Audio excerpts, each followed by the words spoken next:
In this lesson, we'll introduce you to another very important concept, slicing. In the future, when working in Python, you'll typically have to deal with data that is quite big. Many of the problems that must be solved will regard a tiny portion of the data, and in such cases, you can apply slicing. Imagine you want to use the participants list we saw earlier to obtain a second much smaller list that contains only two names, Leela and Maria. In Pythonic, that would mean to extract the elements from the first and second position.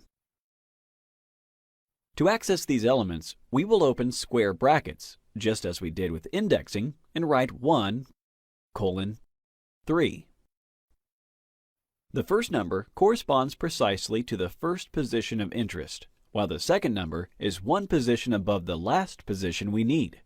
In our case, 2 plus 1 equals 3. Correct. We can say we just sliced our participants list to obtain a new one with the names Leela and Maria.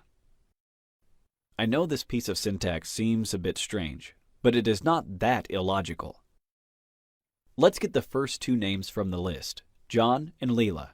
In this case, you don't need a number at the beginning, and you can start by typing a colon.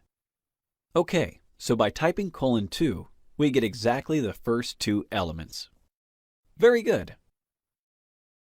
And how can I obtain the last two? One way would be to indicate the fourth position, corresponding to George, and leaving nothing after the colon. This would mean we will extract all the elements from the fourth position included to the end of our list. Another way to obtain the same result would be to put a minus sign in front of the number 2. Thus, Python will revert the direction of counting, starting from the end towards the beginning. How many elements are we asking for? 2. Let's execute. And here's the output. We've obtained George and Catherine in a new list. Perfect.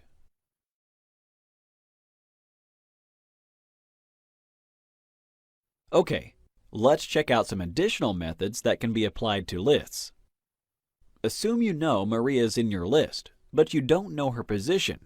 In other words, you'd like to obtain the index of the element Maria from the participants list. Just call the index method and indicate the string variable of interest in parentheses. The machine tells us Maria is in the second position. And it is. The next functionality is an interesting one. I will show you it is possible to create a list of lists.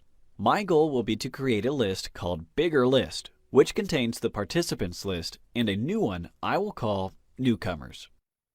Let the latter enclose the names of Joshua and Brittany. Shift and Enter. Okay, we created Newcomers. All I need to do in the next cell is write the name of the variable Bigger List and cite within brackets the names of the lists I would like to include. Let's verify if this works. Yes, it does. The two lists are shown in the suggested order. Great! An important method that could order the names of your participants in alphabetical order is sort. As you can see, after applying it to our list, Catherine comes first and Peter is last. If within the brackets we say we would like the names to be sorted in a reversed order by stating reverse equals true, Peter would be first and Catherine last. Naturally, if our elements were sheer numbers instead of people's names, this method would function without any problems. Observe how, in this example, I sorted the numbers from 1 to 5 from the smallest to the largest. And here, from the largest to the smallest. Wonderful! This was a very important lecture. Stay tuned for the next one, where we will discover what is a tuple.